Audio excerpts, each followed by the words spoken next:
Hi everybody, welcome back. We are joined now by Erica Bovard, Senior Brand Director of CAFÉ, and Elena Capra, CAFÉ's Designer in Residence. And together they're showing how customizable appliances and personalized design are the way of the future for kitchens. Welcome to you both. Thank you. I feel like this is a little bit of a reunion because we all saw each other at the NKBA Women to Women event in Arizona. Yes, it was such a great event. In another sunny destination. That's right. Keeping the good locations coming. Yes. And we're here today and we're talking about beauty and kitchens and customization. Style. Yes. Tell us, Erica, all about what CAFÉ is offering now. CAFÉ is all about bringing choice and style to your kitchen. So many years ago, 7 years ago, we're 8 years in the brand now, and there was no choice. You would go into a store and you'd shop and you'd see stainless steel. What CAFÉ brings is choice. You can have a beautiful canvas of matte white, you can do matte black, you can do stainless steel, which is still beautiful and gorgeous. We also have a modern glass finish. Wow. But with the other three, you can customize your hardware. So you can really easily DIY, take on and off. We have 6 different finishes, and we're launching a few more. But just like jewelry, you want to be able to customize and have choice in your kitchen and layer. Mix your metals. Now, you don't want it too perfect. But this is where you come in, Elena, because you're the designer in residence. So tell us how you've been involved in the process. So I, as a designer, and I've been working with CAFÉ as their designer in residence for the CAFÉ Style Studio, I get the great opportunity to work with their team and help homeowners who want to customize, have ideas about maybe they want to do a matte white finish with the brushed copper and figuring out how to incorporate that. Sometimes you have questions. Can I mix metals? Or I want to do different hardware on the cabinet, maybe in a matte black to complement. What's a good way to tie it all in? And it's been really fun to be able to help these homeowners really kind of visualize and kind of implement a beautiful dream kitchen that's fully customized. And do you think there are rules when it comes to kitchen design, or how does that work? So one of my favorite things is like if you are looking to maybe mix metals per se, maybe we don't keep full rules, but sort of loose guidelines, right? Yeah. And to me, it's all about if you want a dominant metal, and then you're going to bring in a secondary metal. So the dominant metal might be your brushed brass finish on the hardware, right? And then you're going to bring in a matte black or something like that on your cabinetry handles and the faucet. How to bring it, you want to repeat it at least 3 times throughout the space to make it intentional. And once you have repetition of those finishes, dominant and secondary, it kind of ties it throughout. It might be the legs of the furniture, right? But you want to make it feel intentional, but in a very subtle way. Yeah. Well, it seems in some ways like it can be a very overwhelming process. You think that maybe there are only a few decisions to make, but really I think that it's like decision after decision after decision. And I just had an experience the other day. This is on a much smaller scale than making the big choice of renovating a kitchen, but I was at Sephora picking up some makeup and I was like completely lost in the store. And the sales associate came up to me and she was like, so-and-so makes the best this, and so-and-so makes the best. And she just took me around and I just filled my little cart up and I felt so good that I was in the hands of a trusted professional who helped me to make the best decisions. And I feel like this is kind of comparable. It's the same thing with CAFÉ. We're always thinking about how can we bring options to you at a price point that you love that luxury look, but like I want it and I can now afford it at this really great price point. And we bring it all. So whether you want a single drawer dishwasher or a double drawer dishwasher, or you want that beautiful full, or you want panel ready where it's truly customizable on the outside, it's that choice that we bring that you can choose whatever you want. We've got a lot of different things, but you can have that confidence. And with Elena on board with our style studio, you don't have to have that, does this work or does that work? You can just go to cafeappliances.com, you can go to one of our local resellers, and we can help you figure out how all that works. It was so popular last year that this is now a permanent fixture. Exactly, yes. So how does it work? Walk me through the process of if you would like to partake in a style studio consultation. So there, if you can go on the CAFÉ website, there is an area for Style Studio to submit your design dilemmas. And what's really great is homeowners are submitting all the great tools. They're sending photos. Some are sending floor plans. We always say the more information, the better. So there'll be some info on the form to fill out. And then as I start interacting with them and the team, we might ask, hey, I'd like to see a few more images of this wall so I can help you better. As I get deeper into the conversation, the images are key in assisting. Sure. And I think today's consumer is so savvy when it comes to knowing the things that they want for their home, and we're here to help them put it together. Yes. Do you ever start in a place where somebody thinks they want something and then you end up in a completely different place? In design, that happens all the time, right? All the time. And that's the design journey. I think Yeah. that's the beauty of it. And as a designer, I love helping people sort of guide that journey. I think it's exciting, and to discover, especially with a line like KAFÉ, you have endless options to just customize and do different things, different finishes. And then the beauty of it additionally is that you're not stuck with one finish. Right. So you might want to do brushed copper. Yes. And then you might have bought the stainless steel refrigerator, so you might want to go back to the stainless steel handles that have come with, right? A few years later, if you want to mix and match. It makes easy updates in a few years even easier, and it makes quick refreshes easy as well. So it's a win-win-win. Yeah, and I think too, it gives a little bit of permission. You know, stainless steel is classic. It's going to be here for a long time, and it will continue to. But that beautiful matte white finish that we have, or matte black, this gives you a little bit more permission. Like, can I take that risk? And the answer is yes, because you can swap out your hardware later. We also have a really exciting partnership with Renovation. They're very well known in the cabinet, appliance, lighting, other things, but we've partnered with them on a design, their Hansen hardware line, and we've extended that to the appliance hardware, which is a first of its kind of collaboration. So you get that really beautiful look, aged brass, and then we also have this beautiful polished nickel that we're launching as well, that's targeting later this year. So you've got so many exciting things going on. You've got the Style Studio consultation, you've got these collaborations, but you also have the KAFÉ Designer Trade Program. Tell us a little bit about that. We love designers.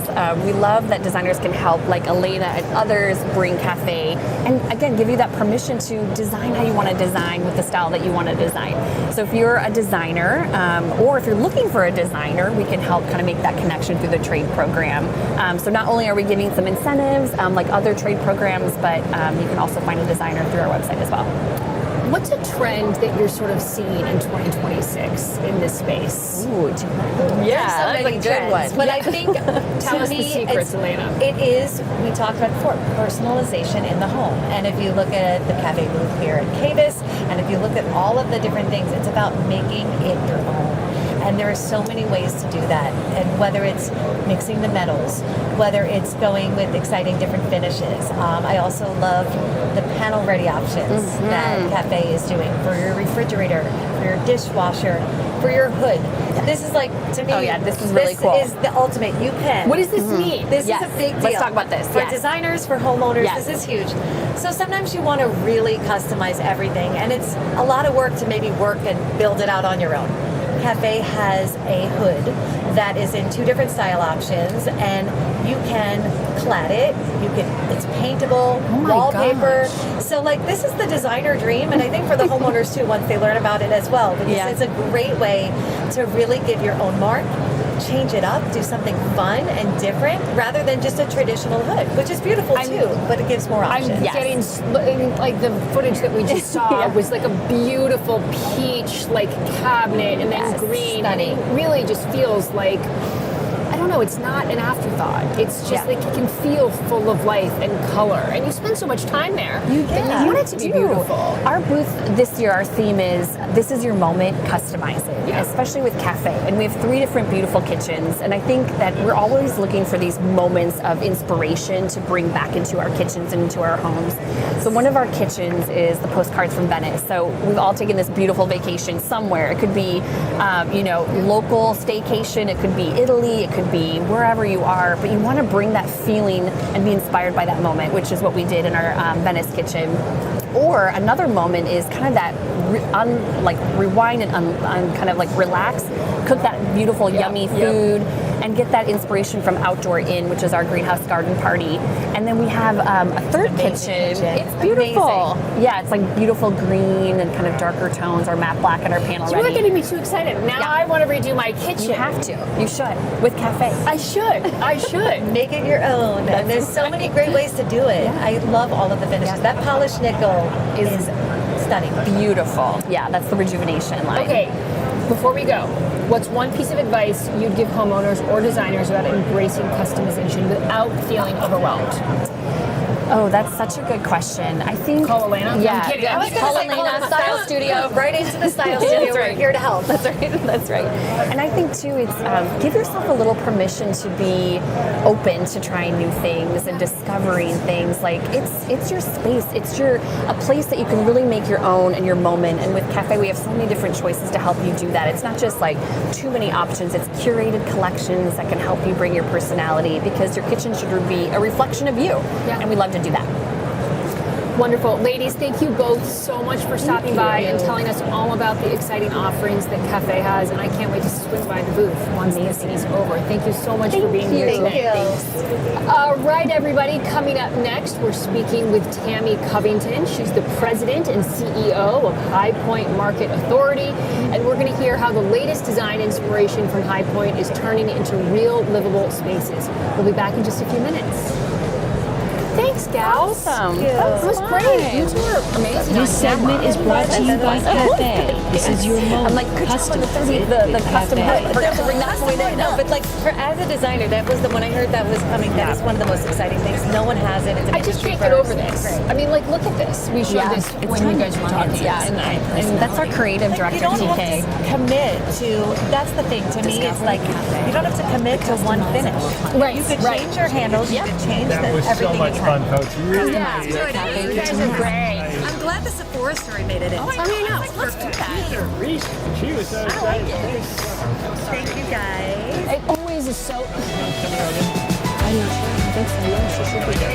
Great design isn't just Erica, what we Elena, well, I'm sure I'll be seeing you It's how we around. live. And maybe at another, And at NKBA another one of Kbiz, these. we believe great design Nice to begins with see you. Bye, connection. ladies. Oh, thank Connection you. to people and products, to insight, to opportunity.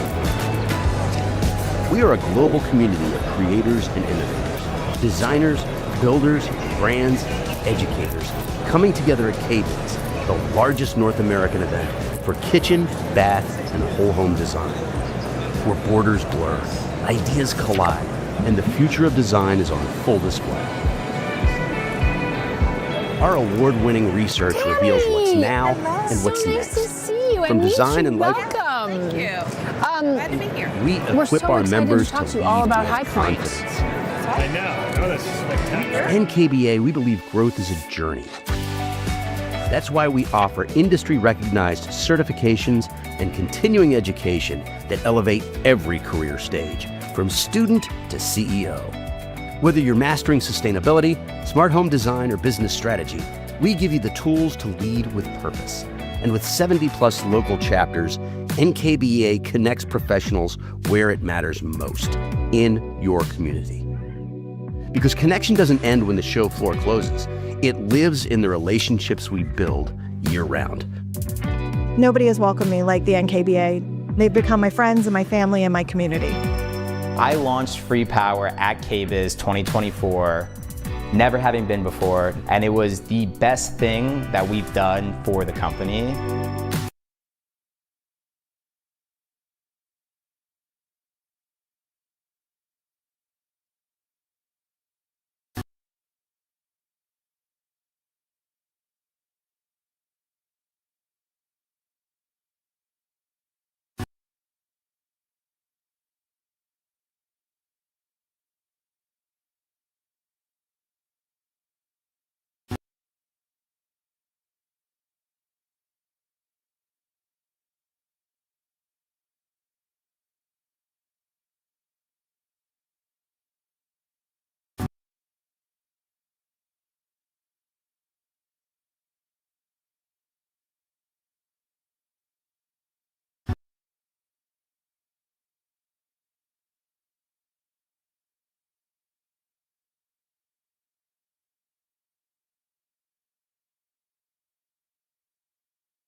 This segment is brought to you by CAFÉ. This is your moment. Customize it with CAFÉ.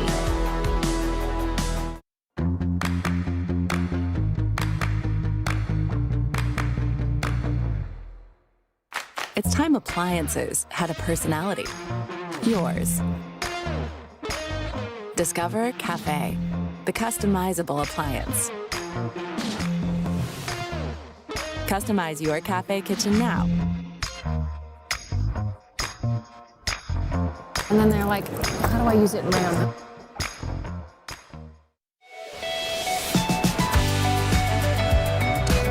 Great design isn't just what we see, it's how we live. And at NKBA Kbiz, we believe great design begins with connection.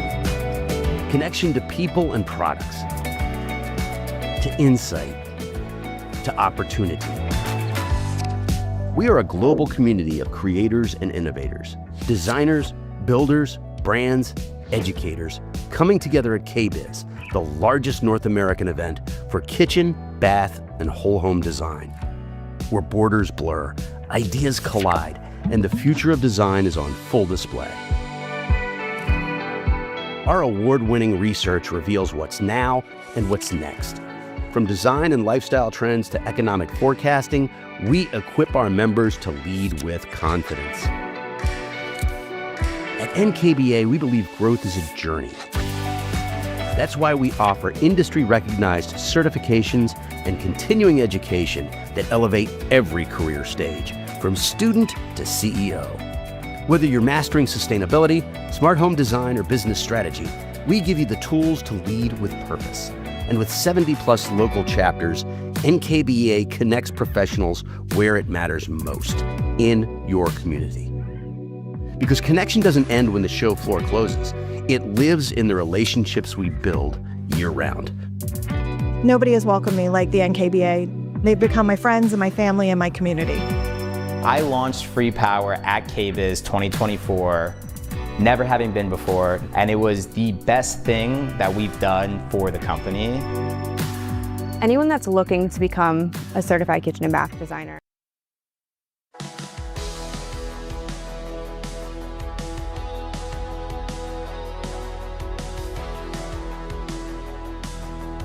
Welcome Tammy Covington, President and CEO of High Point Market Authority. High Point, North Carolina is known as the home furnishings capital of the world and hosts the world's largest home furnishings trade show, attracting 160,000 visitors twice a year.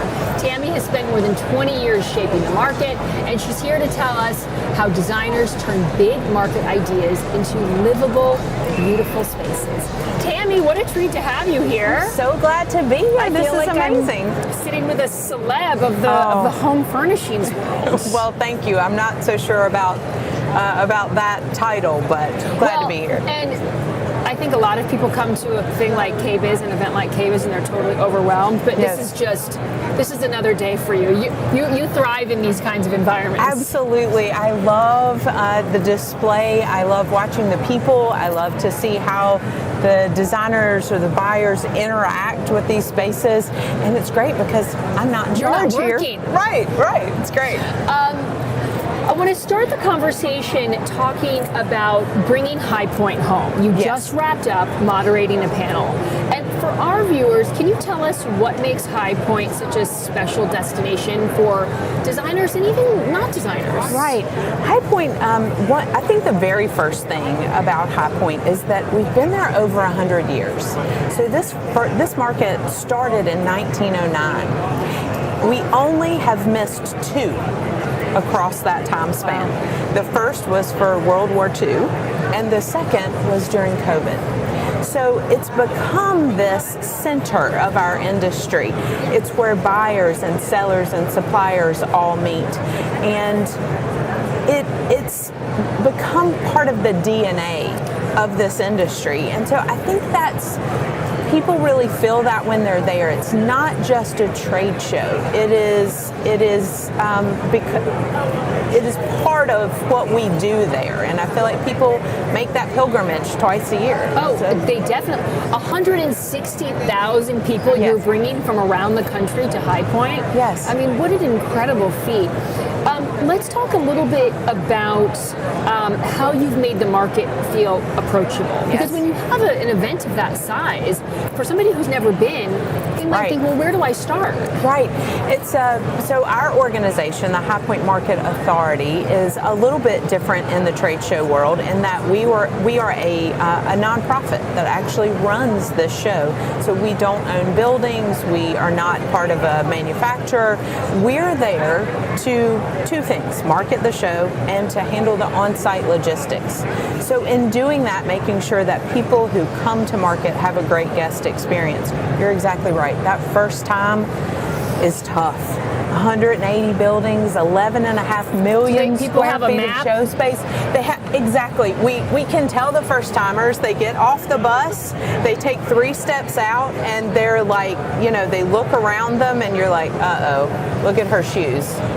She did not. She's in heels. She is in heels. She does not have on sneakers like I do today. But it's really our job to make sure that that first-time buyer has what they need to really move around market and to get the most out of it. Things like tours. Signing up for a tour can completely change that first-time visitor. They're with a veteran that can help them navigate market, help them find product, help them. 2,000 exhibitors. You have to know what you're looking for. We have a great tool on our website that helps designers choose by different categories, and then it puts it into a plan by building and by bus stop. So it really helps them move around downtown. So what's one thing that first-time attendees are usually surprised by when they actually get there? I think it is the fact that it is so spread out. It's in 13 blocks of a quaint downtown area. So you're accustomed to coming to a show like Kbiz, where it's in a convention center and there might be a hotel attached to it. Well, we drop you off in the middle of a downtown. Your hotel is one of 94 that we serve with hotel shuttles across 3 cities. Oh my gosh. And so it's not that traditional trade show. And so a lot of times first timers, if they haven't done their homework, maybe don't know exactly what they're walking into. So you do need to do your homework. You've got to do your homework, right. So many people think of, or I should not say so many, some people still think of High Point as a place as only for furniture. Right. But that is not the case. That is not the case. We are a home furnishings market. A matter of fact, everyone local calls us the furniture market. You will never hear anyone on our team call it the furniture market for that reason. Right. Is that this is rugs and lamps and accessories and antiques, and it's all the things for the home. And we have this great partnership with KBA and Kbiz that really starts to bring this whole home look to High Point, because we feel like it's important for designers to be able to give that breadth to their client, to be able to not only do the kitchen and bath, but maybe the lighting and the bar stools and the rugs. And so we want to be that resource for designers to really see this as a whole home. But you're exactly right, not just furniture. All right, so say you have 2 days. Yes. What is the perfect itinerary in 2 days? So they don't get overwhelmed. So they don't get overwhelmed. In 2 days, I would do my shopping by category. I would look for kind of your top list of things that you want to get done. I would schedule that for about half a day. The other half day, I would look at education and networking. Also a very important part of coming to market. Designers can really make their business better by coming and learning from other designers or learning from experts in the industry. On that second day, I would leave time for discovery. I would hop on a bus and I would ride and I would get off when I saw something interesting and see where it took me. Because that's what you could bring to a client that other designers who don't come to High Point are not going to have. They're not going to meet the makers. They're not going to be able to, talk about the story behind the product. And you do that by discovering when you're there. It seems like such an educational experience because Yes. you've got all of these experts condensed into one space. Absolutely. It's just like such a gift to be able to one-stop shop. It absolutely is, and it is everything from someone who can talk to you about the product. On the panel this morning, Dwayne Bergman was talking about he brings his team, of course, and that part of what they do is a sit test. That he has 3 different staff people who are different heights, and each test the product to see how it sits. I mean, where else can you do that? And so that's the appreciation. You have the brain trust of the industry in one place. Are there any debuting collections that you're particularly excited about? You know, we're just starting to hear about debuts. That is something that usually a little closer to the show, people start getting comfortable making those releases to know that it's actually going to come off the factory line in time to actually debut at market. But a few things we're excited about. We have Corey Damon Jenkins is Love him. Fantastic. He has a line with Ike Holtz that High Point will be the first U.S. launch of this new product. We have Duval Reynolds, who is debuting a product line with Cheryl Furniture, which is going to be amazing. We've got some new buildings coming on, new exhibitors coming with some acquisitions. Just heard Armin Living has just purchased a Uari chair, and this will be their first market in a new building on South Wren Street. So a lot of things starting to come out. We're starting to hear those things.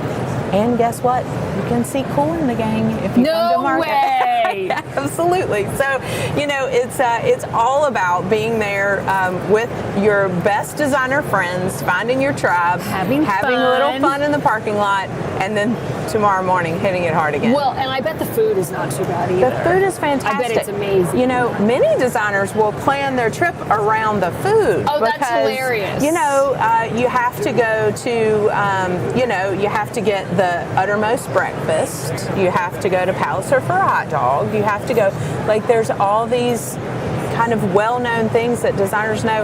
Okay, they do the best coffee, or maybe the best daiquiris in the afternoon. Oh, you need the little pick-me-up in the pick-me-up in the afternoon. So you can plan your market visit around all the great food. Well, I have to tell you, Tammy, if I were not having this baby in the spring, I would be there, because we want to remind everybody to check out High Point Market this April 25th through the 29th. Yes. And then you're going to need a nap. You're going to need a nap on the 30th. You know, it's funny. Everybody says, don't you take a lot of time off at the end? And our team certainly needs to get a day off, but this thing happens every 6 months. You got to get started on the next one. And then you're probably starting May 1st for the next one. Absolutely. There's no rest for the weary. Right. Tammy, thank you so much for being here. Thank you. And sharing your insights on High Point, and I can't wait to get there. Thank you so much. So thrilled to have you. Thank you.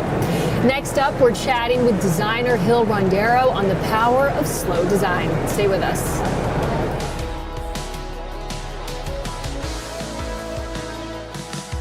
This segment is sponsored by GE Appliances. Explore good things for life, built for America.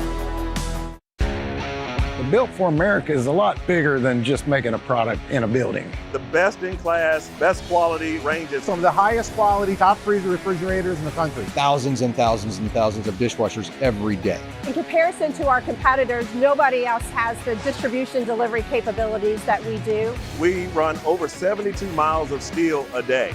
We are designing them, we're sourcing them, we're building them, we're distributing them right here. That's what Built for America means to me. Hi, Homeworthy. I'm Amber, and welcome to my beautiful home in Atlanta, Georgia. Come on in.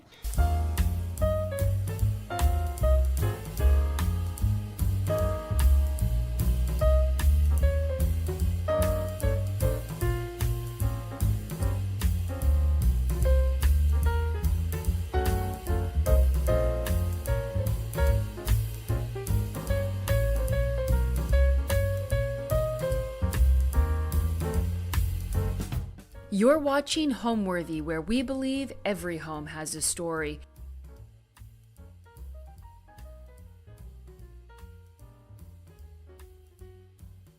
My name is Amber Guyton, and we are in my home in Atlanta, Georgia. I have lived in Atlanta before in 2010 to 2015, and then I moved to Texas and then to California. And during the pandemic, I was working full-time in tech at the time, and everyone basically said you could live anywhere. So I decided to move back to Atlanta. Cheaper cost of living, cheaper housing, obviously. And this house was built in 2021, 2020. I closed in February of 2021. It's a brand new construction home, but it's a bungalow. It was built to look like a lot of the smaller bungalows in this historic neighborhood of Adair Park.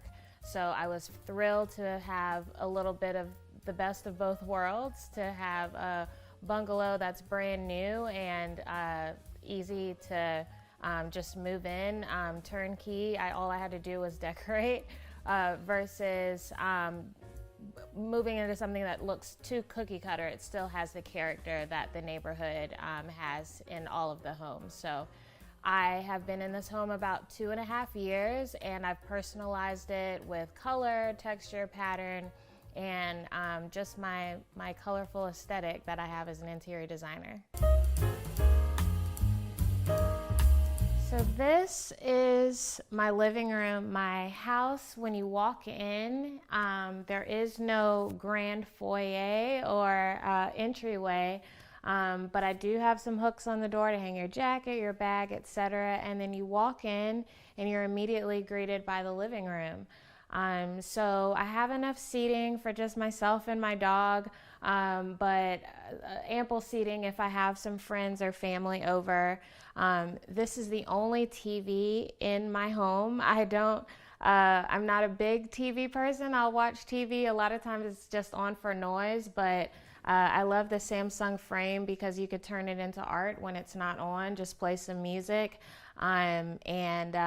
It's beautiful. It's flush to the wall, and it takes your attention off of the electronics, and you kind of just are enveloped by everything in the space. So the first thing I did when I moved in the house, as I mentioned, is painting. So because the ceilings, the lofted ceilings in here are kind of high, I just went about 5 feet up all the way around, just so the space wouldn't feel too dark, but also still have enough color.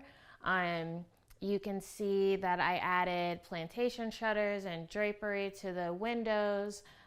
So I still get a lot of good light, but it's a great way to kind of adjust how much light, natural light gets in the space. And then the curtains, I just love putting curtains up, even if they're not functional. They just kind of frame the window and add a little character to the window frame. So my coffee table, I love. It's called the art display coffee table because the surface is glass, so you could fill the bottom with coffee table books or anything that you wish to be seen.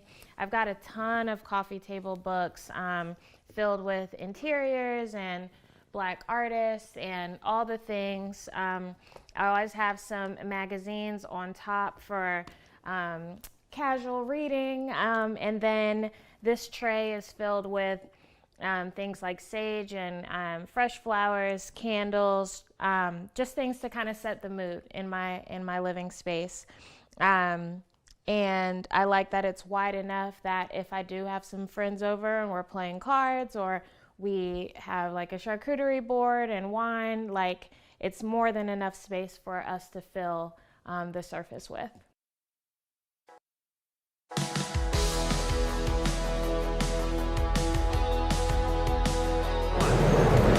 Welcome back, everyone. Joining us live is Julie Burns, Executive Director of Monogram. She's here to share how Monogram has built a luxury brand through memorable partnerships and true statement pieces. Welcome, Julie. Thanks, Allison. I'm so pleased to be here. We're so happy to have you. Yes. We've got a lot of ambient noise going on around here. I love it. It's great. The excitement is just, pulsating. Isn't it just exhilarating to be here? I think it's just, when you see everybody here and you just kind of get the oohs and the ahs, it's just, you can't help but just have a great time. I bet you're getting a lot of oohs and ahs. Yes, I think we are getting some oohs and ahs. What are people most excited about with Monogram at Kbiz? I think, so we always view Kbiz as a way for us to be able to launch our year. And this year in particular, we are talking about the iconic kitchen. So it is our perspective on what the iconic kitchen, what a luxury kitchen today looks like. And so the idea of a designed kitchen is no longer, it's more about composed, very intentional details. And talk to me about what intentional details mean to Monogram. Yes, and so I think, we are a luxury brand, which means that we are a fully sensorial brand. So what happens is you have to experience it. You have to walk in, and it's about a feeling. So there's emotional connection in luxury. So it becomes really important to be able to say, you want to touch, feel, experience. You want to be able to have a memory. So when we talk about sensory, it's all about the five senses. So So you think about touch, smell. Actually, when you smell something, it is the shortest path to your brain. Really? And so that, is one of those reasons why smell is so important and core. So if you think about, being potentially in your grandmother's kitchen and smelling cookies, and so that brings you immediately back to that moment. And so for Monogram, it's really important that we evoke that same kind of emotion. So that's why these kinds of events are probably so important, because it gives potential consumers the ability to pick it up. Yes, absolutely. And to be able to showcase things in different ways and different applications. Sure. So for instance, we've got a integrated bottom freezer. And so what that looks like when you come into our space is that you've got custom cabinetry, and it looks just like a beautiful armoire.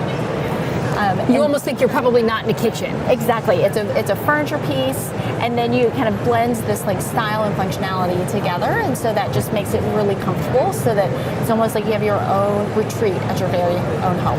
What other new tricks are you sort of excited to show people this season? So there's a few things that we have. So I think one is that we've got a new dishwasher coming out, and it really is this powerhouse kind of sous chef cleanup in the kitchen. That's amazing. And so it is going to be the quietest kitchen or quietest dishwasher on the market. You don't even know that it's running. Exactly. So it is even quieter than a whisper, which is amazing.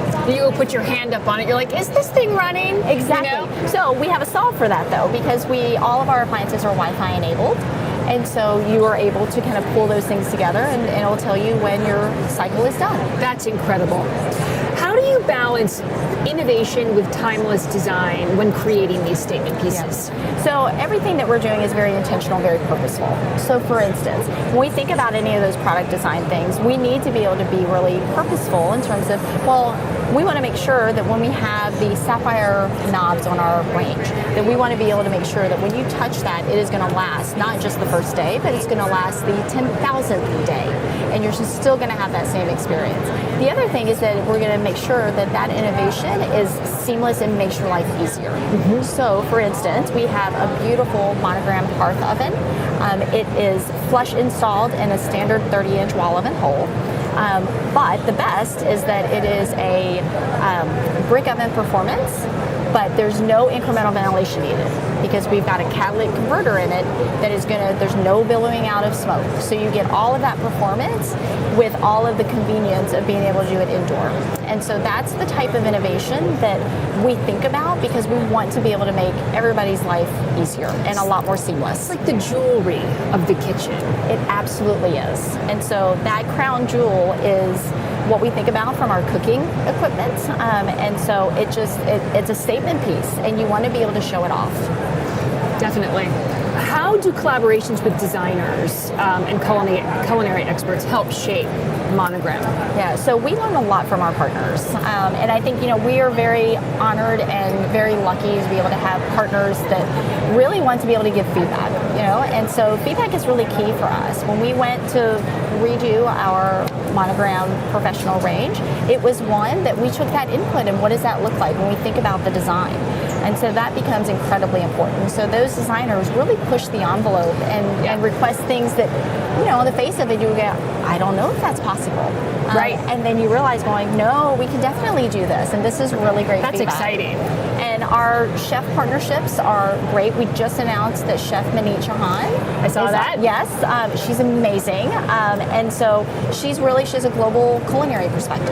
And when we think about who our end users are, they're globally inspired, and they know exactly, they want to be able to embrace different cultures, and she brings a really great point of view.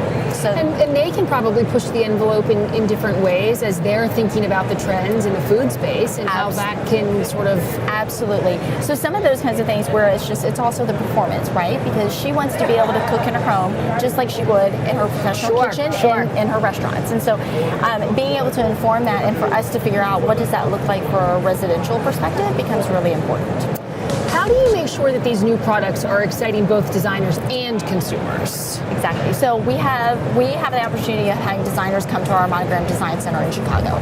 And so they get to learn a little bit more about Monogram, but then we also get to learn even more about what's happening, in the marketplace and those design trends. And so that kind of partnership and being able to see all that feedback is really great. in addition to that, the Design Center is in the Merchandise Mart in Chicago, and so you have consumers that are shopping, trying to find inspiration, and that's also a great opportunity to be able to continue to understand what it is that they're looking for and what they would like. Let's talk for a moment just about building a luxury brand long term, and how important is storytelling in your partnerships? Yes. So we talked earlier about emotion, right? Yes. And so emotion is really key. It ties you to a brand. There's something that just resonates with you. Maybe you can't explain it. Maybe you don't even exactly know what that is, and that becomes really important. And so that emotion piece is the first that we think about. So what does that look like? How is that going to make you feel? And that storytelling means that I want to be able to be very purposeful in terms of there's a reason and a place and a why of what it is that we do. So everything we're doing is purposeful, and be able to wrap a story around that so that it resonates with you and you're like, I had not even thought about that. That's brilliant. You know, or even something as simple as the chime that we have on our dish. It's, you know, it's not a ding, it's a chime, but we have a sound lab that talks about that. And so we can exactly know what we want to be able to put in. When you receive that dishwasher in your house, the average consumer might not have any idea how much research and thought goes into these products to really make them perfect. Yes, yes. We'd love to be able to do all of this really great testing. I think it's core to understanding what it is, not just, you know, that's going to perform, but everybody, it's hitting all the things, again, going back to we want to make everybody's lives effortless and seamless. Right. And that's where that intersection on technology, but then also between design and culinary comes into play. When you think about successful partnerships, what do they look like to you 6 months or even a year after launch? So it's interesting. I think, you know, you end up having a partnership, and part of it's just like, do you and the respective teams have chemistry, right? So there's a little bit of going, are you like-minded? Do you have the same type of goals? And so that first, 6 months is really kind of figuring out, what are we going to do together? How are we going to make something great? And so you've got all that. Then you articulate a plan and start to do that. And I'll be honest, like, I think, those first 6 months, you're really getting to know each other, even at a more deeper level. And then that partnership starts to sing, after that. It becomes even richer because it's almost like you can complete each other's sentences. You're part of the family, and you just, and again, that partnership just continues. And even for those partnerships that have a contract tied to it, I think it's what you realize is those last well beyond what that contract period is. Because at that point, you've got that emotional bond and very like-minded and just want to continue to do really great things together. What design trends are you keeping an eye on as you think about Monogram products and how they fit into luxury kitchens? Yeah. So I think as we think about it, I mentioned earlier about the cabinetry armoire. Yes. I think it's one of those that, I think it's really important that we have product that is not going to limit your designer's design intention. And so you want to be able to have something that is going to fit into that design, whatever that aesthetic is. So we have something that's very versatile in that kind of way. I think the other piece that's going to be really important is just ensuring that, right now, kitchens are not just a kitchen. Right. It's a lounge, and it is an entertaining space, and it's a place to feel comfortable, and even to some extent a little bit of a retreat. And so as you think about designing those spaces, that they are your living rooms. I would agree 100%. And that is something that, is becoming even more important as we think about, the kitchen's always been the heart of the home, but as we think about what that looks like, you want to be able to have all of these other areas in which you can feel comfortable, and it is your living space. Well, Julie, I can't wait to stop by and see all that you have to offer for 2026 and for the years ahead. So thank you very much for stopping by and sharing all of this exciting news with us. And it's been such a treat talking with you. Thank you. This was a fantastic time. I'm so pleased. And definitely we will give you a tour. Oh, I'll be there. With all the bells and whistles. Thank you, Julie. Don't go away, everyone. Up next, we have interior designer Nicole Fisher. She joins us to share her insights on luxury interiors in the age of AI. See you soon. You're fabulous. Gosh. Thank You're great on camera. Thank you. Brought to you by Monogram. Luxury appliances, elegant Well, with good. every Make it detail. so organic. So casual chat. I mean, if you can just break. Luxury is exceptional experiences, exquisite materials, and revolutionary innovation that transcends into modern day. Monogram is redefining the world of luxury appliances and creating an ownership experience that is second to none. Monogram. We elevate everything. Kbiz shows us that how we live, cook, and gather can be luxurious, both inside the home and beyond it. Today on Homeworthy, we're counting down our top 5 outdoor entertaining spaces. From sun-soaked terraces to inviting courtyards designed for al fresco dining and easy entertaining.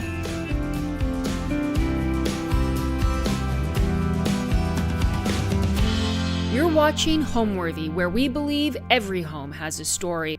So this is a spot we use year-round, fire pit and chairs, and we cram people in here. I mean, we've had 25 people sitting around. The ledge around the edge here is a nice seating height. That was purposeful. So people scoot in.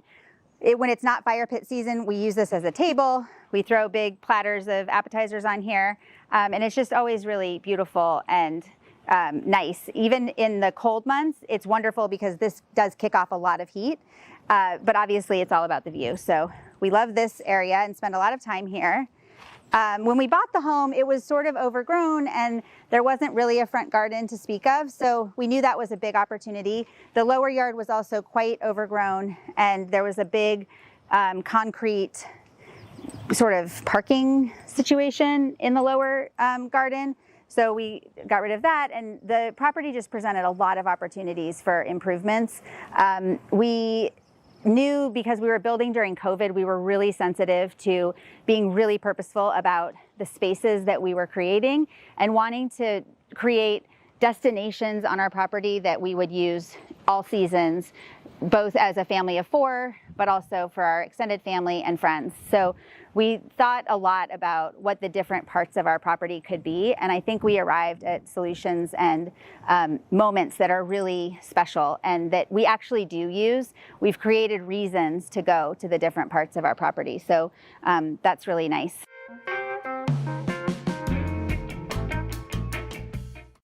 This loggia bar that we had built off the guest house is the heart and soul of our home, because it's truly where we spend so much time with friends and family. So what in Palm Beach, what we call a loggia is a structure that's attached to the building that has open air sides. So this isn't an awning, this is actually a structure that's attached to the guest house.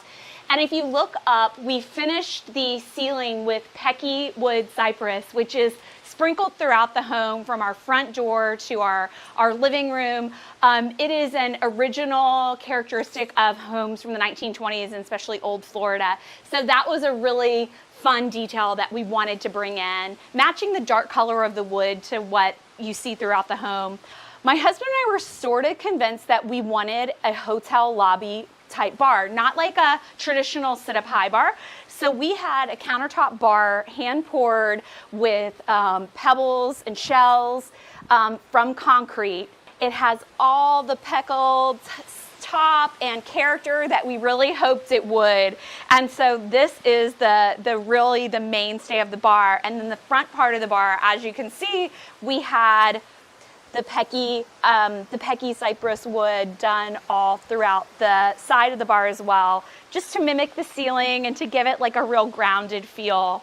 The primary exciting piece, I just save up a lot of birthdays for this one, is the white gold pebble ice machine. I know. I grew up in Texas. I love ice, and pebble ice is like the best ice. So that was my big splurge, let's put it that way. So right off of our bedroom is our lanai and our backyard area. We recently completely redid the backyard. We had a monstrous overhaul of flagstone removal and flagstone cutting and turf install. That was a really exciting process to do. But the backyard now is way more functional, way more aesthetically pleasing, and we're just so excited. It feels very like garden-like, it feels enchanting. It reminds us of pools surrounded by lawn that you see in the Hamptons or in like a French countryside. So we're really thrilled with how it all worked out. And we used a local company called Turf Rocks, and they molded and sculpted the existing flagstone that we did keep to make even channels between all of the stone, and then they laid down turf. The area all around the pool, we went with a turf-only design, and we just couldn't be happier with how it all turned out. They even did countersunk umbrella holes where we have dropped in these beautiful yellow umbrellas from California Umbrella. And it gives such a nice shade. It's such a great place to hang out. We have 4 new chaise loungers from Highwood Home, USA, and they're made in the US, and they're so gorgeous. I love them. And we have new striped cabana pillows from Hackner Home, and also green and white striped chaise lounger cushions from the company store. And you'll notice when we take a walk around the pool, they're the same green and white stripe that you saw on the X benches that we are reupholstered, that we brought from New York City Curb Find. And they are the same cushions that are at the Beverly Hills Hotel. When we first saw the backyard photos for this listing, I immediately had ideas on how far we could take the design. The bones were amazing. I just knew that we could make it a little bit cozier and more functioning for our Four Seasons loving family. We are always outside. So our favorite part of the house and what sold us on the house was this antique aggregate patio on the backside. When we first walked out here, I didn't need to see the inside of the house. I was already sold. So we've tried to dress it in a way that I think it should have been dressed for the time. And so we've brought in these, I collect these Francois Carré. They are 1920s Art Deco. And we've painted them all monochromatic in this really pretty sort of jade green. Since we have a small kitchen, but the kitchen's right off the patio, I also collect terracotta pots. So I've got a bunch of these terracotta pots out here that are filled with herbs. So if you're cooking in the kitchen, you can just come out to the patio, take a little clipping to take in for whatever you're cooking. It's kind of nice. It's just another extension of a really small space. So another piece that I really like to entertain with is this antique bar cart. It's on wheels, so you can wheel it around. And my favorite way to set it up is with a Moscow Mule bar. So I have all of these copper mugs, and I do a little bowl of limes, and then your ginger beers down below. And then last summer in New England, I went to Nora Murphy's shop, and she had the cutest little bottle cooler with a little handle. And so you can carry it around. It's great for outside. It's antique brass, and I think that looks really cute on there. And then mint that we grew in our little pots on the patio. You can set it on there as well. And then another cool thing is when you're entertaining, the whole top comes off like a tray, so you can carry this around if you have guests sitting over at the table and set it down. We're standing in front of the fish pond, which is absolutely one of my favorite parts about this house.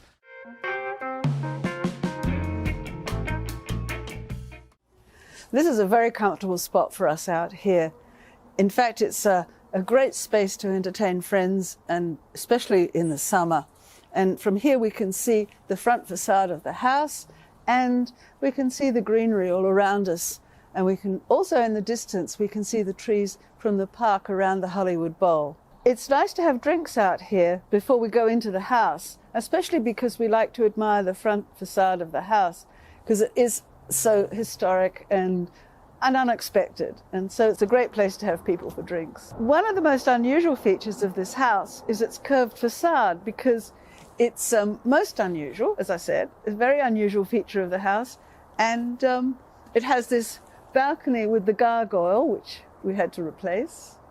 So it has the balcony with the gargoyle, but you can see that unlike many other houses, you can see the curve up on the roof line. And the house itself has never been painted. The surface is actually gunite, which is a kind of concrete which is used for swimming pools. It's not really used very much anymore, but it's great for us, and it gives the house a nice old-fashioned look. This is the most Venetian part of the house because it has that kind of Venetian, the window has a Venetian point to it, and it's like a long exclamation mark with the balcony overlooking the street. And in fact, the front facade of this house really has only 3 windows, and these almost don't really even qualify because they're actually French doors. That's what makes it probably one of the most unusual houses in Los Angeles. In fact, when people come to visit, I say, well, you'll know our house because it's like no other house you've seen before. And the hanging light here above the front door, which is very useful, it doubles as a spot for the birds because at the bottom, quite often the birds make their nests there. So it's kind of rather charming to come home to the cheep cheep of little baby birds. Careful, because I don't know. Catch us. Okay.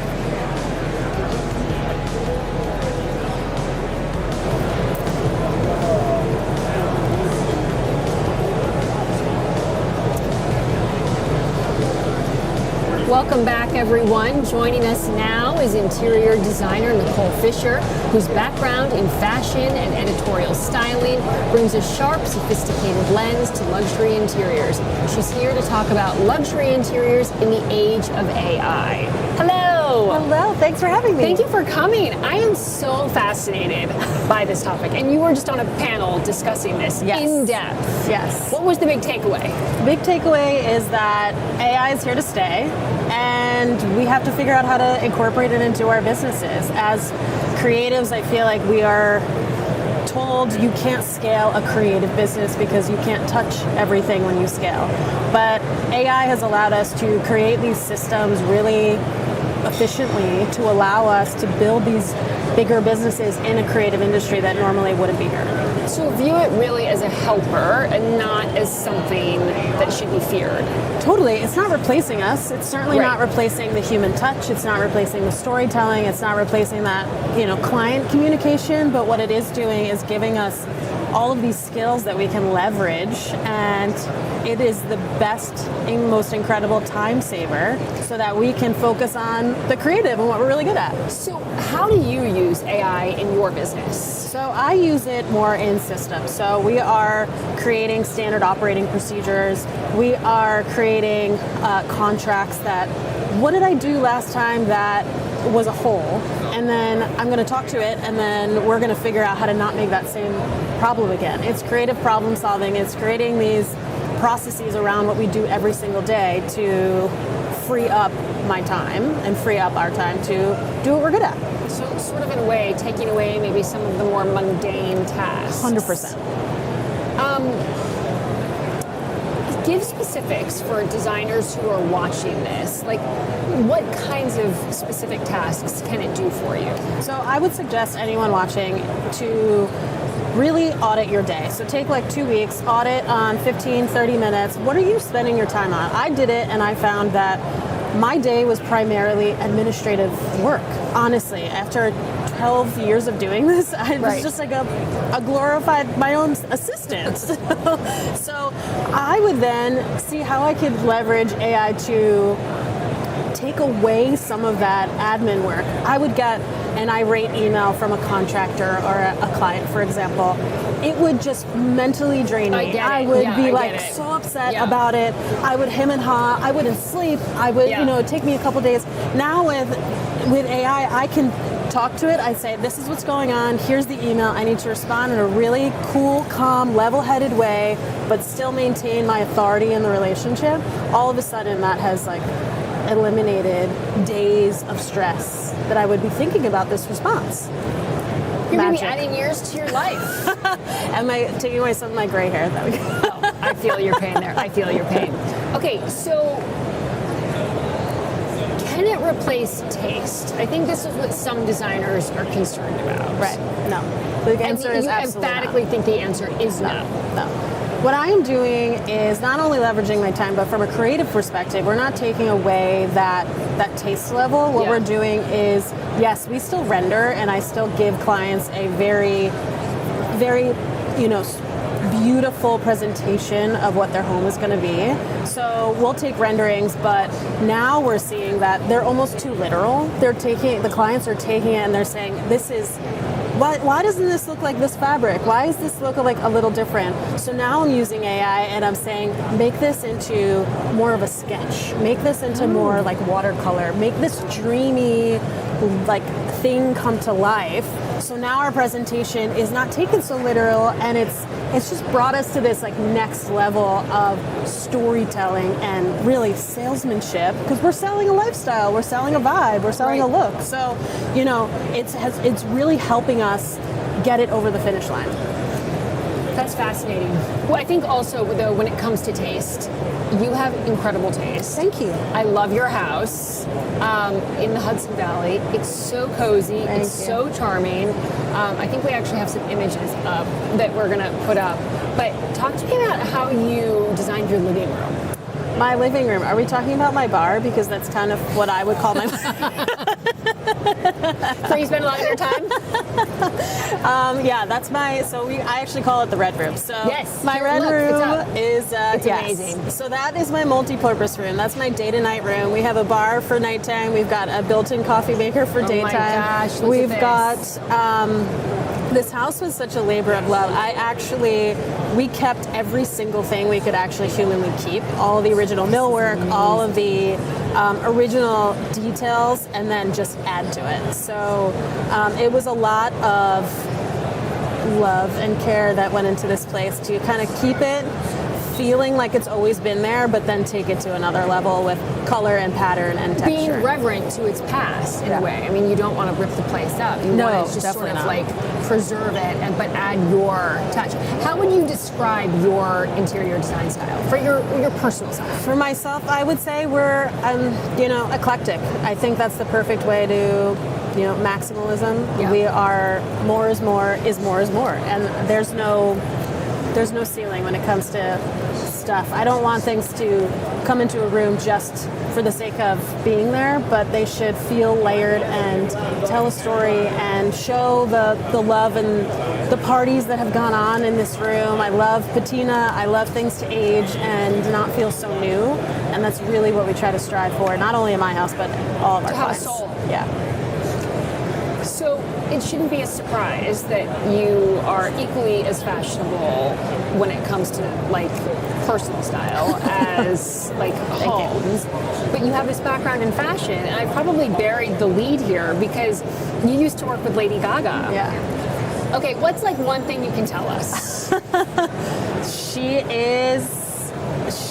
She's a rock star. She is who she is through and through. It's not an act. It is just that is who she is through and through. The one thing that I love about her that I actually continued through to my interior design business is showcasing the little guy.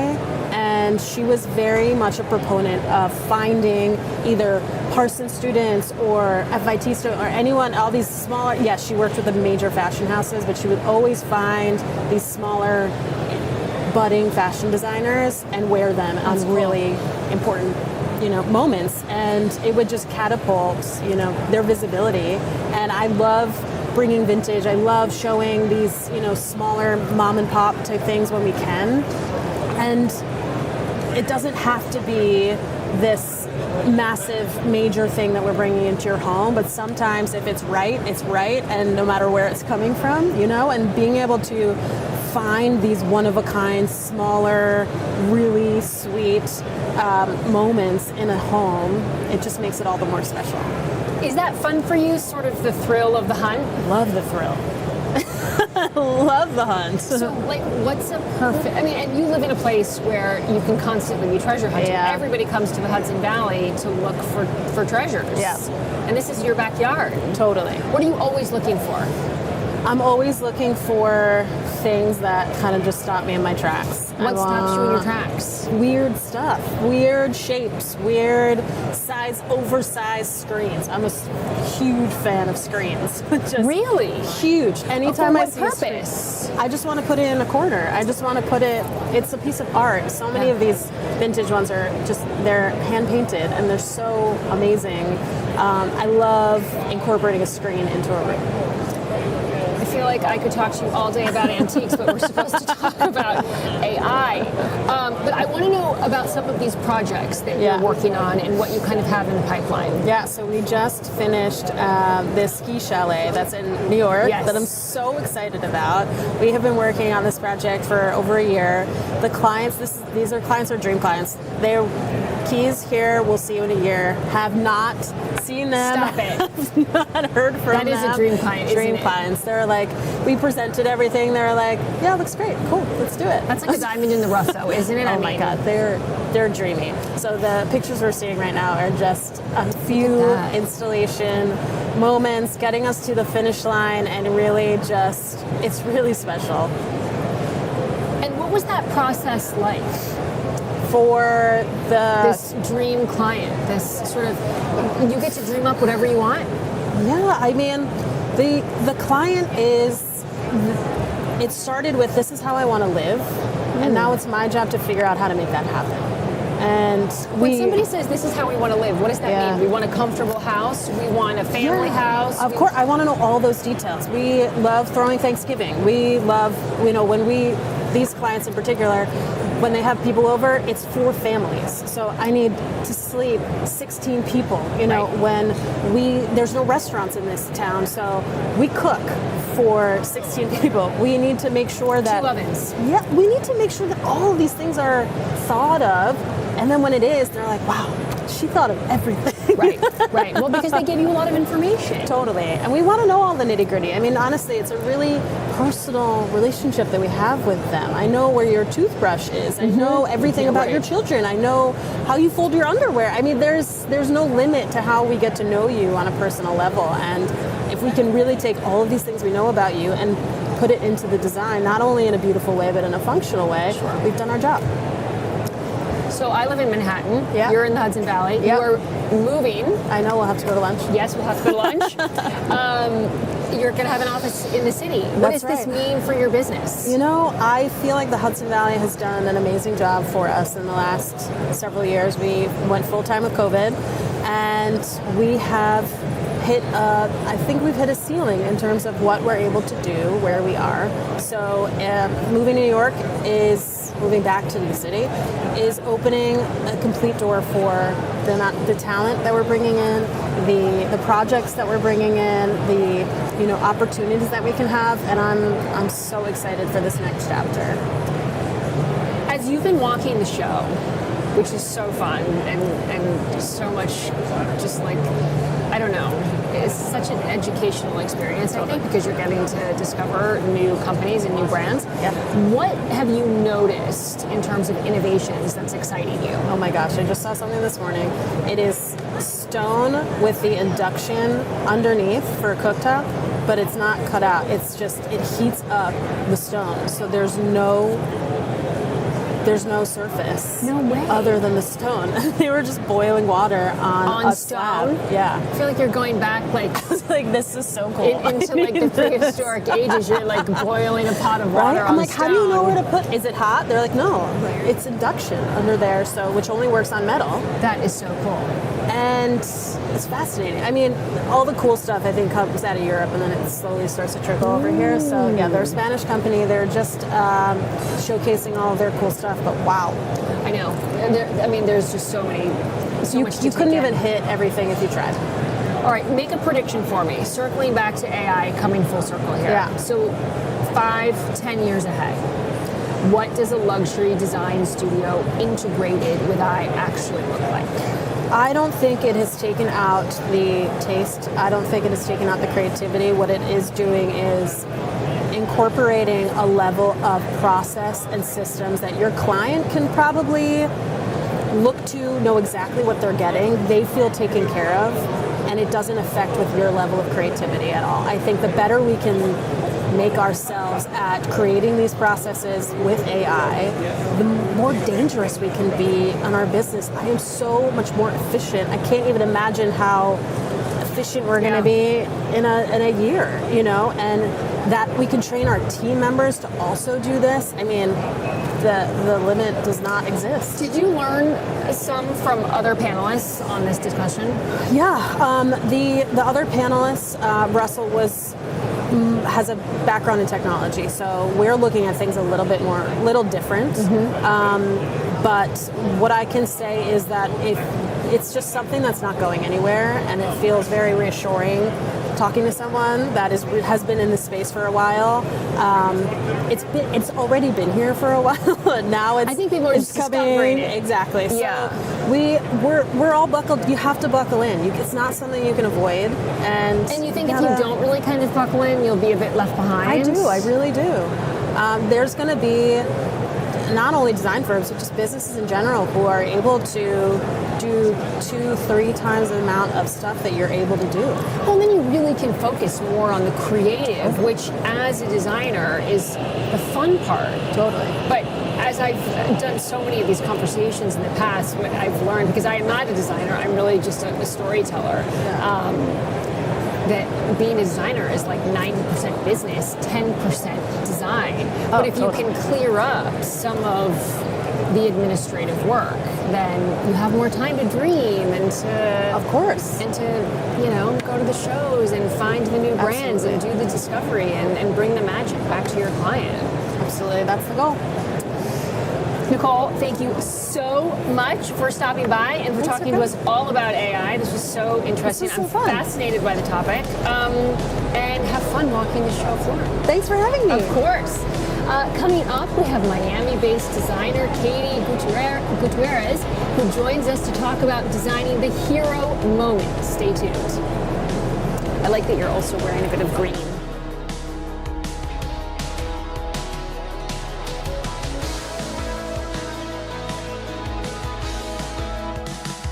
This segment is sponsored by GE Appliances. Explore good things for life, built for America. Be good. I'll be home after dinner.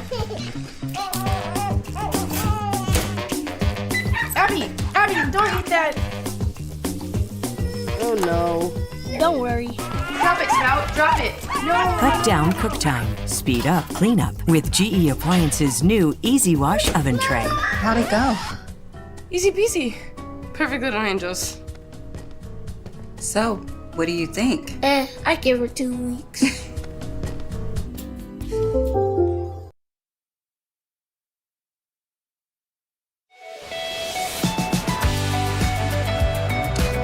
Great design isn't just what we see, it's how we live. And at NKBA Kbiz, we believe great design begins with connection. Connection to people and products, to insight, to opportunity. We are a global community of creators and innovators, designers, builders, brands, educators, coming together at Kbiz, the largest North American event for kitchen, bath, and whole home design, where borders blur, ideas collide, and the future of design is on full display. Our award-winning research reveals what's now and what's next.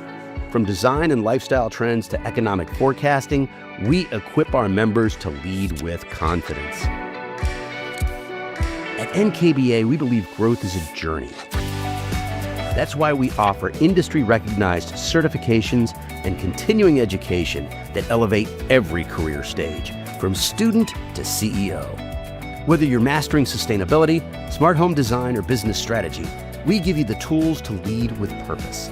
And with 70-plus local chapters, NKBA connects professionals where it matters most, in your community. Because connection doesn't end when the show floor closes. It lives in the relationships we build year-round. Nobody has welcomed me like the NKBA. They've become my friends and my family and my community. I launched Free Power at Kbiz 2024, never having been before, and it was the best thing that we've done for the company. Anyone that's looking to become a certified kitchen and bath designer, do it for yourself, do it for your business, and do it for the valuable insight you will get into this industry. From the kitchen to the bath and the spaces in between. From your first project to your next breakthrough.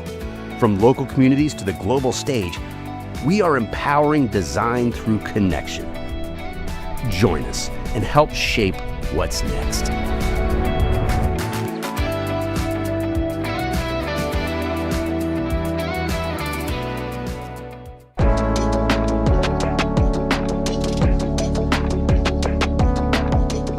Welcome to Kbiz, the premier destination for luxury kitchen and bath design. For any of those luxury designers that specialize in kitchen and bath, they absolutely view Kbiz as the place to come. They know that everybody is going to bring their best, showcase beautiful design. Kbiz is huge for seeing what products are out there. The luxury is really in the details. It's really about curating an environment that really elevates your daily life. Here, industry-changing innovation meets unparalleled sophistication, designed to inspire and elevate your projects to new heights. Whether you are a designer or design support or project manager or a specifier, there is something for everyone who touches the home in some capacity at this show. Kbiz is such a wonderful show because there are so many brands here and you see so many innovative products. Kbiz is more than a show. It's an opportunity to enhance your craft and stay ahead of the curve. The subject matter, the experts who are there, they're really talking about how we bring luxury into design, whether it's kitchen design, bath design, or interiors. And having great education, like in luxury lounge. I mean, these are really great opportunities for designers to stay on the forefront of what is coming. This is where luxury designers, architects, and brands cultivate new relationships and grow their business. It's about collaboration. It's about coming together, the design community, talking about topics, sharing our knowledge with each other. The networking, the brands that come to this, the educational opportunities. I know that when I come to Kbiz, I'm going to get a chance to speak in person to some of the designers that I really want to talk to. Be inspired, elevate your vision, and join the industry at Kbiz. Well, I think it's the premier event. I think this is the place to be. So there's nowhere else to be but Kbiz.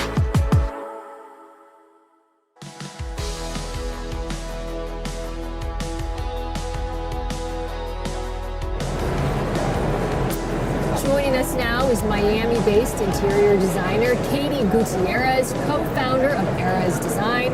She's here to talk about designing the hero moment, those statement elements that define a space. Welcome. Thank you. And I feel like you are the hero moment. I'm the hero everywhere I go. Yeah. You really dressed for the occasion and for the topic. I rolled out of bed like this, so I don't know what you mean. I love it. Well, I feel like I knew you coming from a mile away. I was like, there is Katie. Okay, what does this, let's break down the topic for us. When you think of a hero moment, what are we talking about? So I think you can define hero moment in a lot of different ways. What we like to do is define hero rooms. For us, that's the juicy, fun part about design. The way that we approach it is through our special philosophy we call biographical design. Okay. It's almost a scientific method of the way that we approach design, which is getting to know our clients' literal biographies. Like one of the first questions I love to ask is, what was life like when you were born? No way. And we deep dive into their biography. We pull out key pieces from it and then match those with design principles so that we can create a home that really speaks about not only their past but their present and future and what they want to be cultivating. So the way that we do hero spaces in a house is by defining and deciding what is the sort of hierarchy in a person, or everybody's multifaceted. Sure. So it's like, what facet of you are we really wanting to celebrate? And then we design a room that's the hero that celebrates that particular moment. No big deal. This is like much more involved than I thought. I thought you were going to say, oh, well, maybe you start with the light fixture, and that's the hero moment. It is way more methodical. Yeah. Okay, so how do you decide which element should take center stage? If you're approaching, say it's a small space, I don't know, maybe it's a little library, let's say. I don't know, but maybe that's not enough information for you to make up your mind. Well, I think that one of our favorite things is that when we have a client that brings something to us, like I have a client that we're working with right now that is so yummy to work with, and she studied Chinese history in college, and so she is obsessed with Chinese artifacts and Chinese, and you name it. Sure. She's got the thing. And so she brought us this Chinese like room divider panels, and she's like, here, do something with this. And so we had to design, not had to, but we got to design a whole kitchen around these red Chinese room dividers. How did you use them in a kitchen? Yeah, that's a great question, because we were also like, how do we use this in a kitchen? Room or something. Well, what we did was we designed and built a curved wall that could take all the red Chinese panels and make a curved wall behind a curved banquette at the kitchen table. Oh, pretty. And then the rest of the kitchen was designed sort of subservient to those red panels. So we did not do the traditional hero chandelier above the island. We actually only did architectural lighting that spotlighted onto the island. So there's no chandelier, so that the screens were the thing that shine in the room the most. So sometimes the hero moment like reveals itself to you when you weren't necessarily looking for it. Exactly. Huh. Okay, so what do you think a mistake is that people might make when trying to create a focal point? Are people sometimes looking in the wrong places? I think that people rely too much on the focal point, and they, don't do a lot of layering in the room. So the room almost becomes boring. Is it okay if I say that bad word? I think so. So the room becomes almost boring, and then they're like, well, I have the statement chandelier, and so now it's a great room. But I think a statement chandelier needs a statement room. Otherwise, it's this like screaming, almost like pimple on the face that you can't stop looking at. And nothing will work to cover it up. Exactly. So I think that the room should work in concert with whatever the statement piece is, so that everything works hand in hand. So how do you approach hero moments differently in kitchen and baths, hence why we're here at Kbiz, compared to a living room or a bedroom? Yeah, so a kitchen and a bathroom are the rooms that are the workhorses of the house. True. They are the rooms where there's so much function, so much storage, and everything is designed very, very precisely. Like, some people really like a lot of spices, some people don't. Some people cook a lot, some people don't. Some people like baths, some people don't, and so on and so on. Right. So I think that what makes it more challenging to design those rooms is that it's got to be not only beautiful, but highly functional. Right. So how we work on hero pieces of the room is around what the main function that person does in the room. For example, we have a client who is a food blogger, and she's an influencer in the food cooking world. And so in her case, we really wanted to prioritize the arrangement of the kitchen and the organization of all the appliances so that she could be on camera for when she was cooking. Interesting. So we did a hyper-intensive backsplash so that she could do like hyper-intensive cooking. So I think it's about like how are you gonna use the space? What do you intend to get out of it? And then how do we design the focus to be around that? Do you have some people that are like, look, I don't cook, but I want a beautiful kitchen? Yeah, and I love those. I have one right now that we're doing no upper cabinets because they're like, I don't even like want to be. They're storing shoes in their cabinets.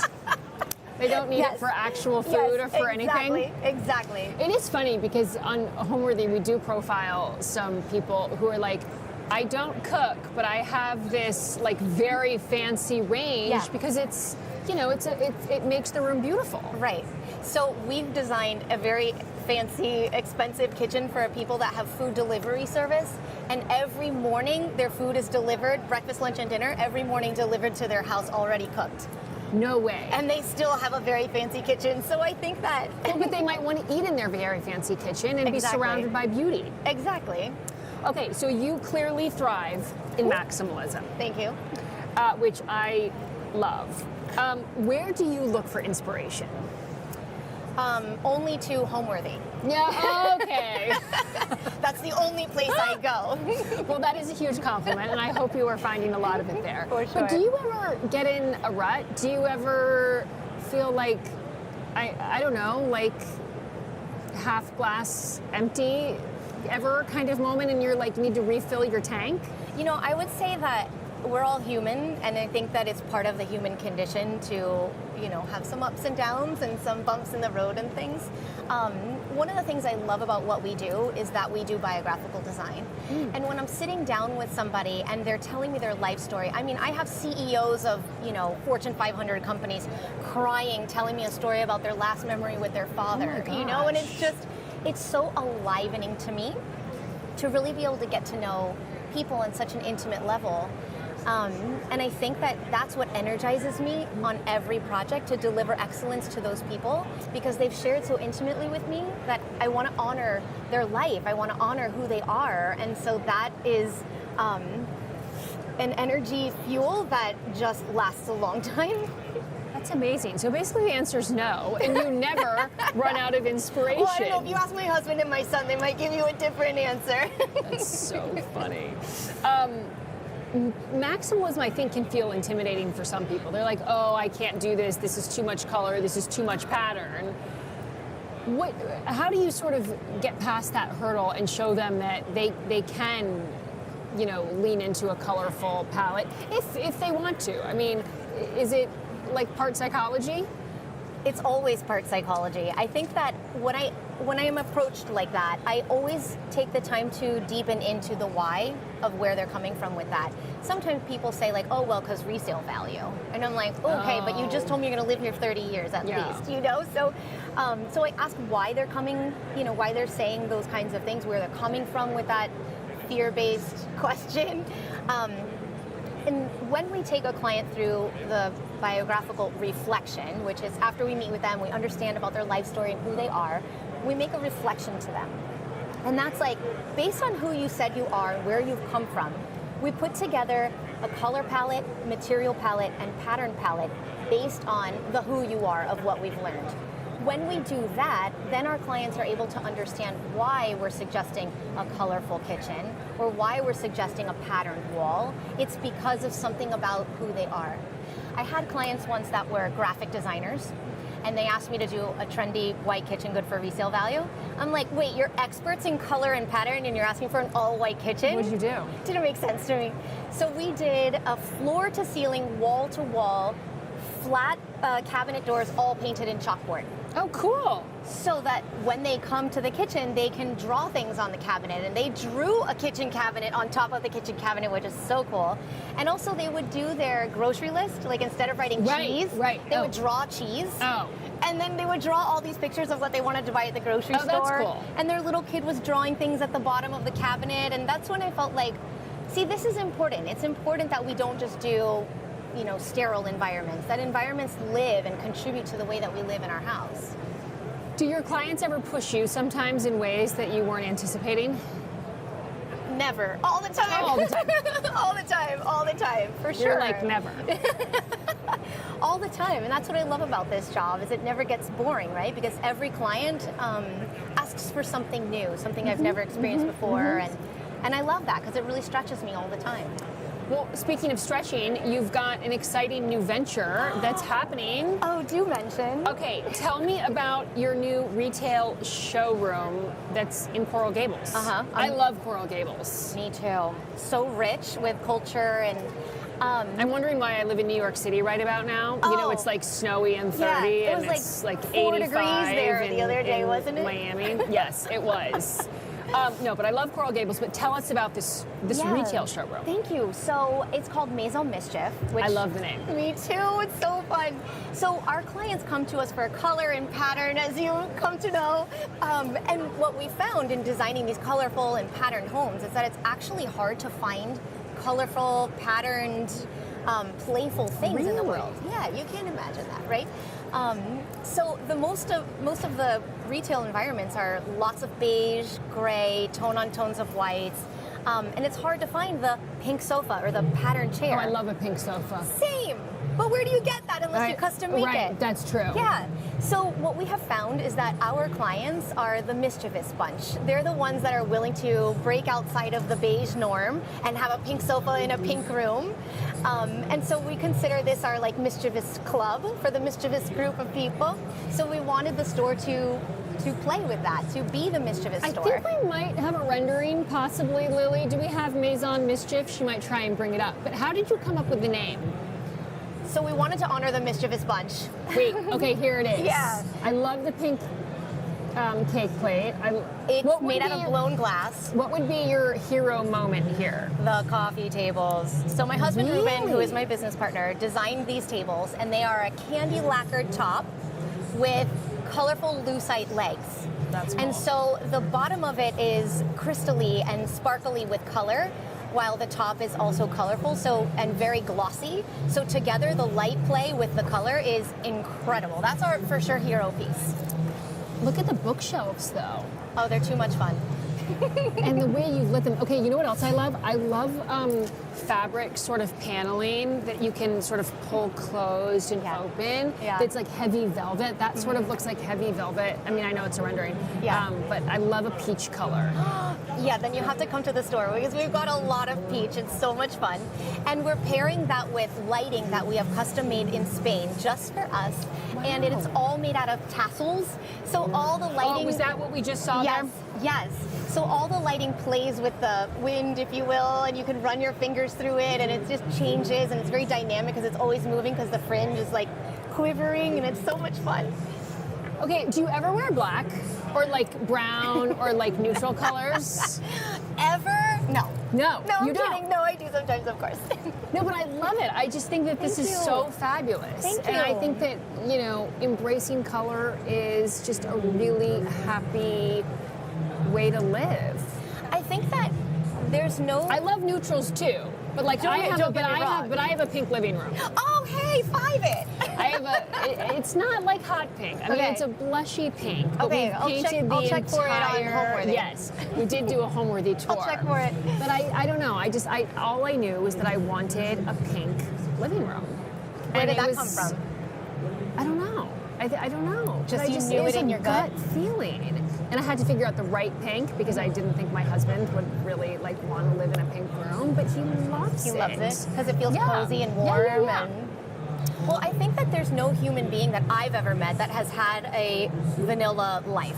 You know, there's life is filled with adventure and ups and downs and hardships and easy things and fun things and, you know, sad times and happy times. And I think that a sterile home, in my opinion, a sterile home that is all bland, all beige, all white, doesn't reflect the texture of life that is juicy.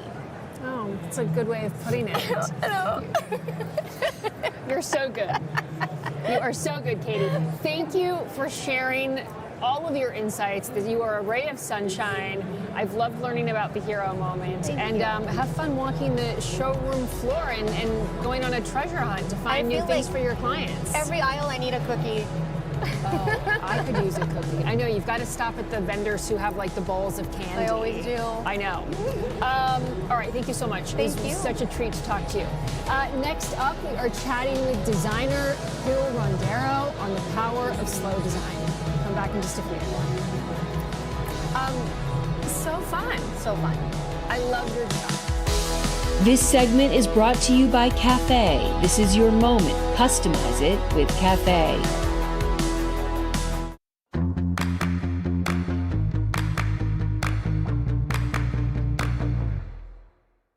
It's time appliances had a personality.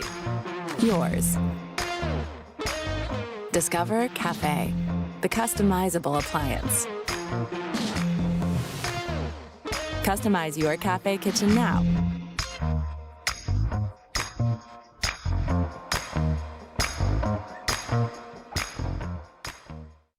Today on Homeworthy, we're taking you to Toronto to meet Alexandra Gator, a home decor expert who connects with millions through her home makeover videos on YouTube.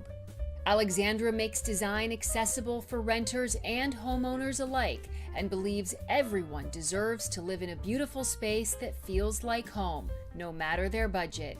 Alexandra's own home is full of character, DIY projects, and a lot of pink. Enjoy! You're watching Homeworthy, where we believe every home has a story. Hey Homeworthy, my name's Alexandra. Welcome to my home in Toronto. Come on in.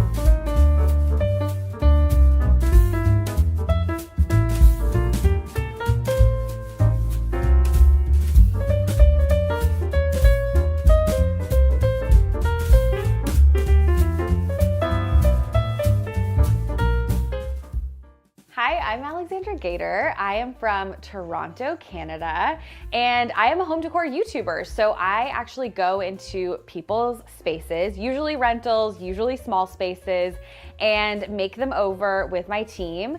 The makeovers are completely gifted, and the goal is really to show my YouTube audience that it's possible to live in a beautiful space no matter what your decorating experience is, no matter your budget. I am also the author of a coffee table book called Own Your Space, where I walk through really simple, easy ways you can make your rental feel like home.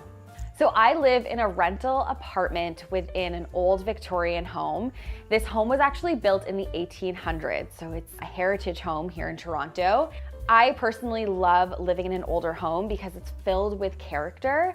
And when we moved in, it was really a blank slate, and I changed a lot, and thankfully had landlords, or have landlords, who were just so game for me to do whatever I wanted. I know people are always curious, like, what's your design style, or what design styles are you drawn to? And to be honest, I'm always stumped on that question because I feel like I love so many different styles. And something that I have really learned is to just buy what I love instead of trying to match a specific style. But if I had to narrow it down, I would say I love eclectic design, I love boho design, and I really love color. With a neutral base. So lots of colorful accessories, and I love bright spaces, like Scandi spaces. I love the brightness, light wood tones. So I guess to sum it up, I would say I love an eclectic design style and lots of color. Welcome to my living room. This is the space my partner and I spend most of our time in, I would say, and it also was the hardest room to design. I could not get this space right. I actually made it over 3 different times, but I feel like it's finally in a space where I'm happy with it, I love it, and it's just really, really comfortable. I think one of the main features of this living room and this entire home is the iconic stained glass. It lets in rainbows in the afternoon, which is so cool. Like the sun pours in and then there's these rainbow shapes on our wall.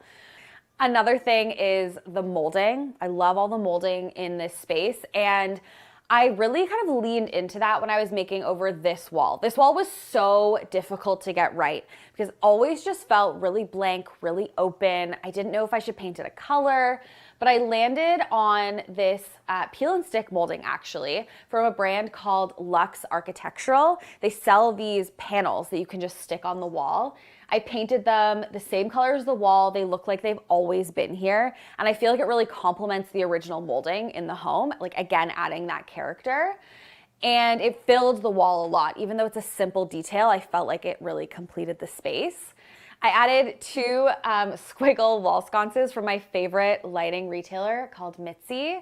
And this TV, it's actually the frame TV from Samsung. It's supposed to look like a piece of art on your wall, so it's not this black box staring at me constantly. I love it.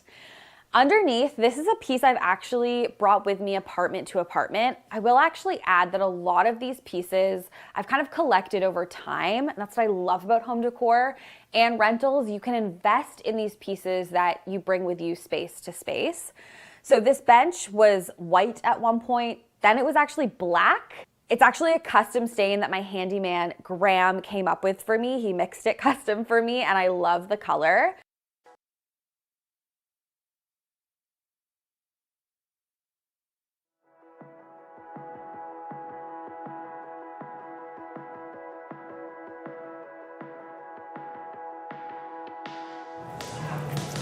Hi everyone, welcome back. We are so excited to welcome Hill Rondero of Row House Studio.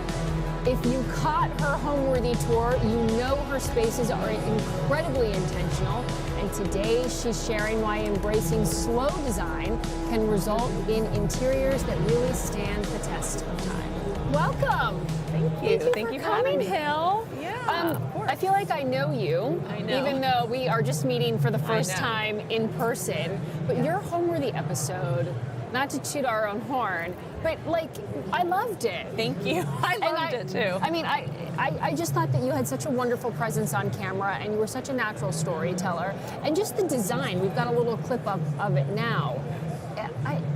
It's neutral, but it's got so much soul to it. Thank you. How did you, I don't know, did it take you a long time to decorate this place, or was it collected over time? Collected is a good word.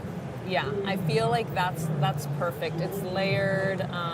I took a little more time with the actual thoughtfulness in the design for this than I have in some of my other homes. I think I had a little more time because we were doing the planning for it during COVID, and that's when the renovation started. And the idea was I had done kind of a Tudor style story and a half that was exceptional, but I hadn't lived in or renovated a ranch. And so it was just kind of a lot of little surprises that happened in that design. And so, you know, along with the design process, then the furnishings come in, and all of that had been collected and come with me over time. So, you know, it's kind of some new things purchased for the home, but a lot of things that I just kept kind of moving from home to home. And how would you describe your personal sense of style? Not designing for a client, but when it comes to your own For home. me, okay, I would say, first of all, I take the most risks with myself. I like to be You're the guinea edgy. pig? Yeah, I guess people start to say that, designers, but you do. It's kind of your playground, and so I definitely like to lean neutral, but I love lots of texture and lots of layers. I know a lot of people are like, oh, no color, but truly, I find so much color in neutrals. And when I say it neutral, it can be, you know, ochres and ambers and browns. I use a lot of brown, I've heard, so I wasn't But I aware of think that. sometimes what people associate neutral with is like a lack of personality Yes. or maybe like a lack of soul. But I think, as you've shown us, it is the complete opposite of that. Yeah. I think it lets objects kind of shine for me. If I find like a warm enough color for a background, it allows the collections and things that you really like hold dear in art to really kind of take center stage. Sometimes I like to say I don't love drawing attention to drywall. So like a lot of times when people think of paint colors, they might think of where's that paint color going? So okay, drywall. If I do decide to saturate a room in color, I want to do the whole room and trim and really color make it drenching? kind Is of that the term? Is color that the term? drenching. That did become a term, and then I was like, I should probably not say that anymore. But yes, I mean, so I do still find it fun to do that for clients, but for myself, I definitely lean to a cleaner kind of background aesthetic, and then layering in all the different like textures and art. So what does slow design mean? We're sort of talking about that today. What is it? I think it just means having a lot of intention around your design. Kind of taking, and a lot of people are talking about that right now. I find it interesting, but I think it's just being very intentional and a little bit literal, kind of slowing down the process, not letting people kind of push you forward. A lot of times clients particularly want to push really quickly because they're excited, they want to get to the end result, what's it going to be, and I think leaning into kind of taking your time and making sure everything is cohesive. And even the pieces that feel like they are accidental or they don't seem as planned, they are. And so it's that kind of, that look of kind of an untucked blouse, you know, it can seem a little bit sloppy, but really paired with a trouser that's more kind of refined. I always use like fashion analogies. I feel like they translate a lot to interiors. Sure. Well, I feel like the two kind of go hand in hand. Literally, yes. Yeah. Wait, can you talk to us about some of the pictures that we're seeing here? These are some of your beautiful designs. Oh my gosh, so that's a great example of really drenching a space. That's a beautiful loft that we worked on in Manhattan, which was so fun. So that's been fun to grow the business and kind of leave Charlotte. And oh, look at that. We've got Frank Sinatra. Yes.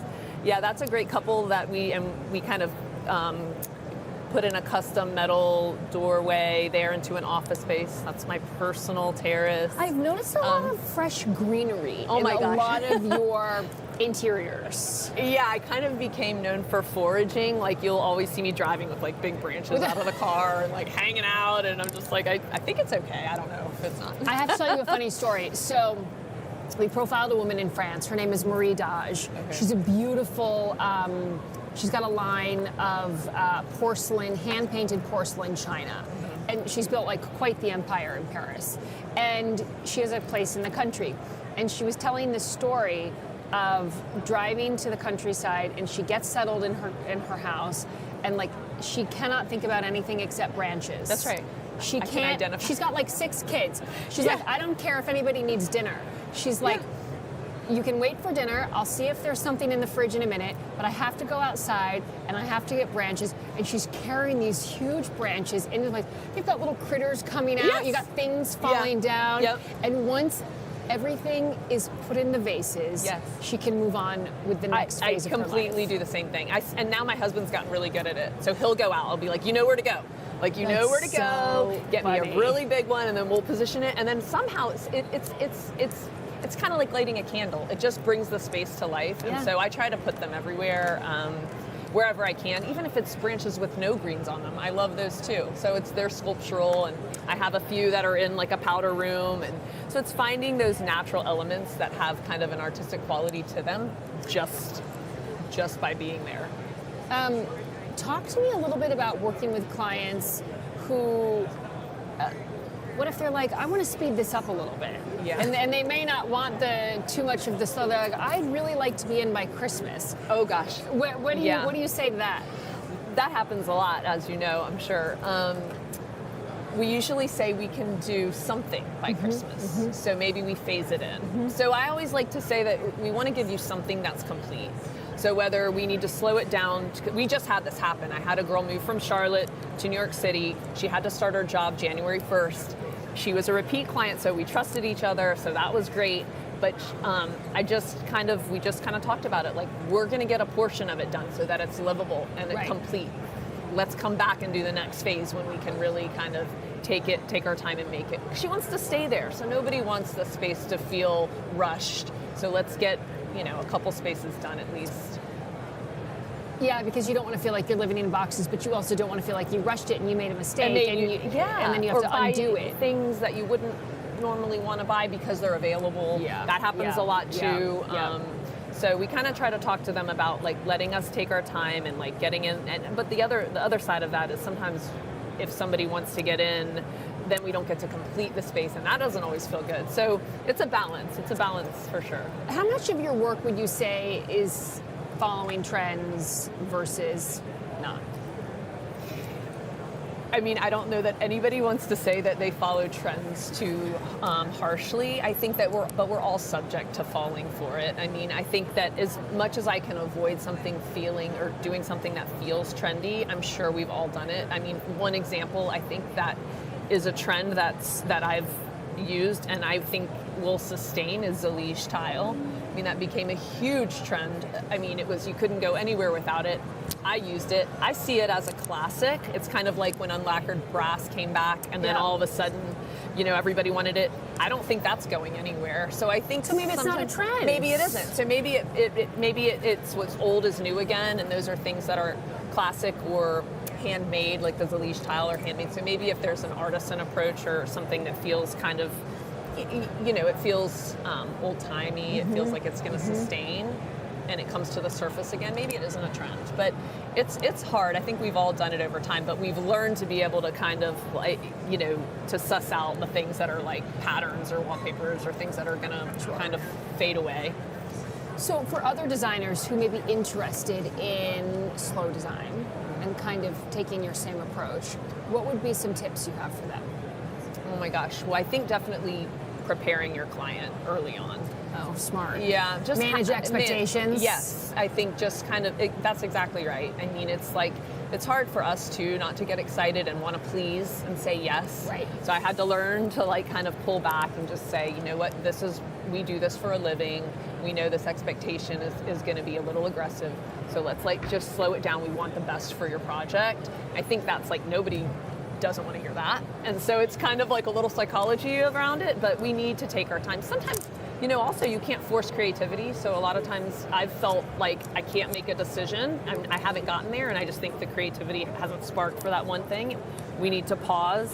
We need to get quiet. And then I think it'll eventually, it reveals itself. But yeah, I think having patience and setting expectations. A bunch of your projects focus on making the aspirational attainable. How do you bring big design dreams to reality for some of your clients? Oh my gosh.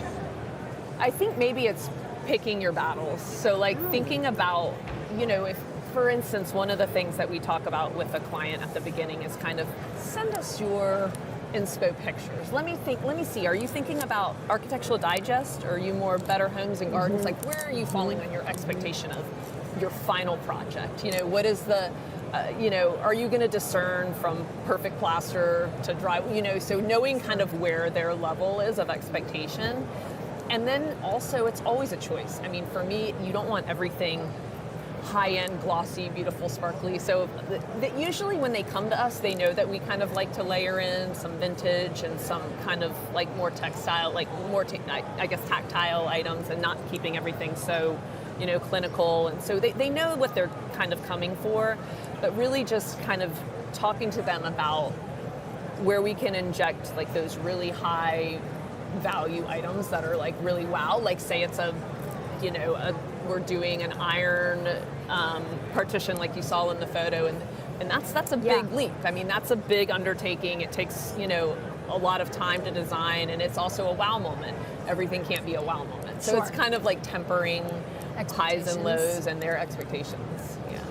When it comes to lessons you've learned from renovating multiple homes, personal homes, what might people find surprising? Well, I think designing for me personally, now that I know that I tend to move every 5 or so years, I think what would be surprising is that, you know, you can make choices that you will still like in 5 to 10 years if you take your time and really, because I think like I look back and every time I sell or leave, I have home regret. Like it's like buyer's remorse, but the opposite when I sell, and I still go back to my homes like 3 before and miss them and still think I love the design. And one of them was like, you know, in 2010, and it's still one of my favorite designs I've ever done. So I think taking the time and really doing what you love in a space, and again, like kind of not following trends as much. So this home that you have in Charlotte that we featured on Homeworthy, how long do you think you're going to be there? Well, that's one that I don't know. I always say I'm going to stay. So everyone what has caused you to say that maybe you're going to stay? It's a ranch. I think it feels very livable. I could see having grandchildren there. I could see it a little differently. And I think I finally committed in my mind that Charlotte is home, and I'd like my kids to come back there. So it feels like the right choice. We have a little more space outside. So I'm hopeful that we'll stay. Yes, yeah. It feels bright. It feels good. Yeah. Look, more branches. I mean, yeah. You've got your branches. We can go pick them in your own backyard. I know, yeah, or just down the street. How do you keep that countertop so white? It's a Caesar stone. It's actually not. It's a quartz, and that's just beautiful photography, I guess. I mean, it has a lot of texture and movement to it, and you can't hurt it. I love it. Did you make any mistakes when you were decorating or designing your house? Oh yeah, constantly. Really? Yeah, because I think like I was half in and out of my own design while I was working. Know, it's like the cobbler who has no shoes kind of thing. You're working on everybody else. I have like door swing that I had to move back the wrong way because it covered the light switch, and I did all the things. I've had doors that I've taken off and put on sliders that just didn't function correctly. I'm still trying to figure out my daughter's room. So yeah, yeah. All right, well that's reassuring to know that even you might make a mistake every once in a while. Oh gosh, of course. I wanted to ask you about your outdoor space, because here we're seeing it right now. What do you like to use in terms of greenery when you're like, I don't know, I don't really have a green thumb, so I need things that don't need much attention. Agree. Well, you can see I always use wild rosemary because it's so sculptural, and it kind of is juxtaposed with a really like form-shaped hedge of a boxwood. I always like to mix it. Do you cut it and then cook with it, or the rosemary? Yeah. I use it on all of the wine that I deliver in gifts. I tie it. Oh, that's nice. But it gets sprayed. It's not organic, so I feel like I can't cook with it. But we use it for yes, on gifts always. If someone gets wine in with the rosemary, it's from me. And it's from your garden. Always, yeah.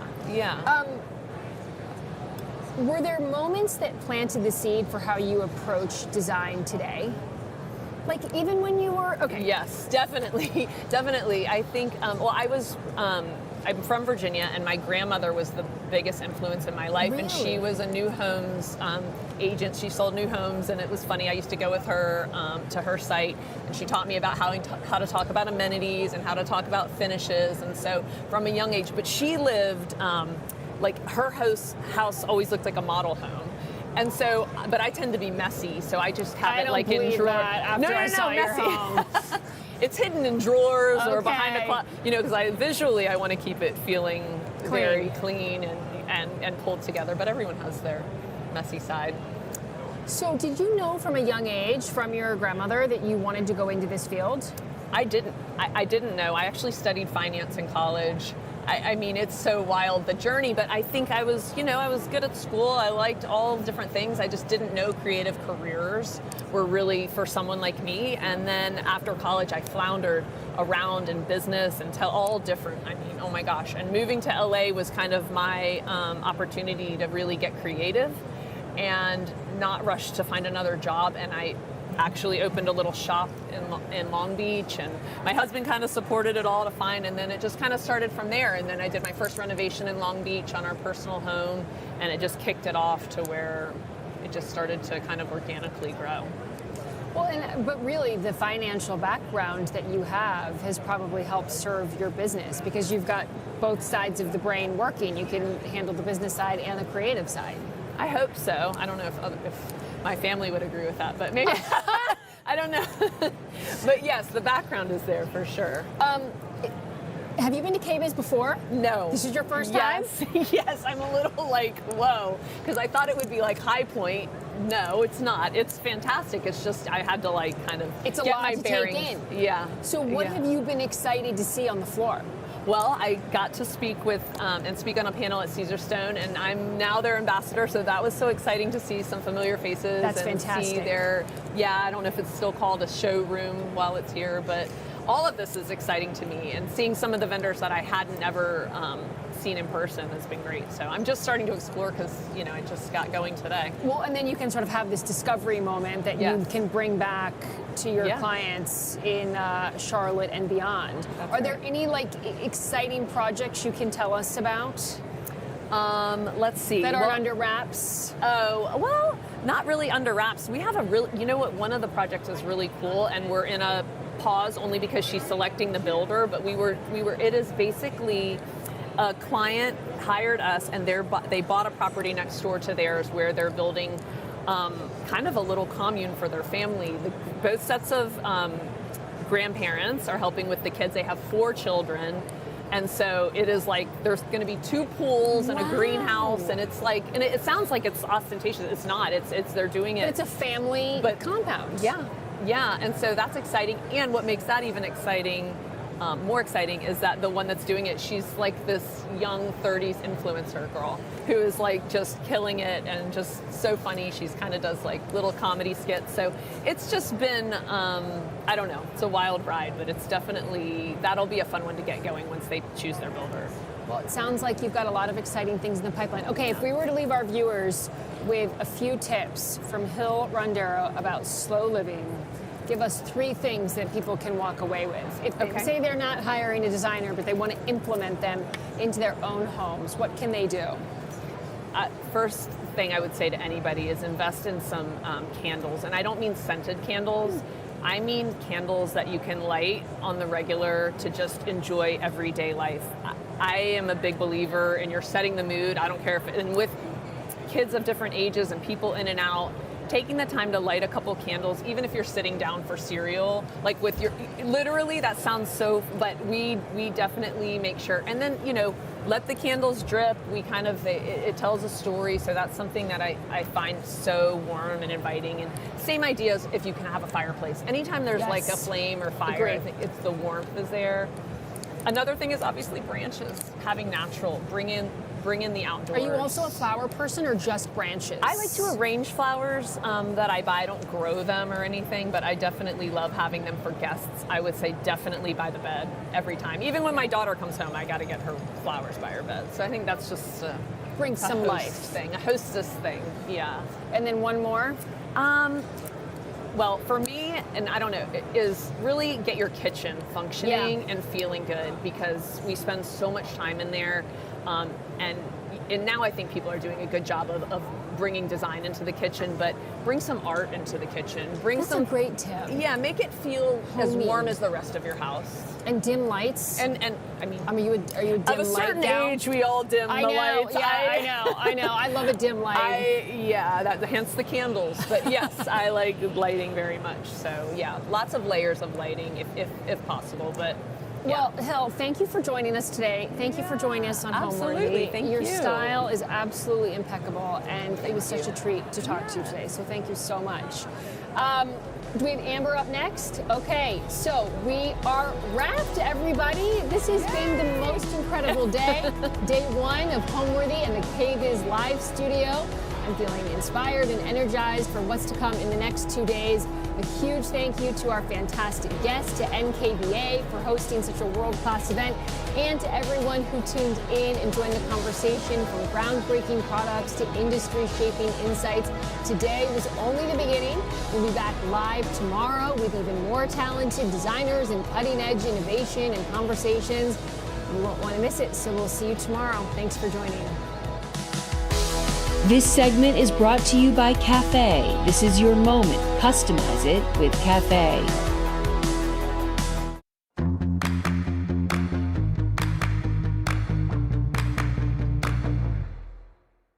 It's time appliances had a personality. Yours. Discover CAFÉ, the customizable appliance. Customize your CAFÉ kitchen now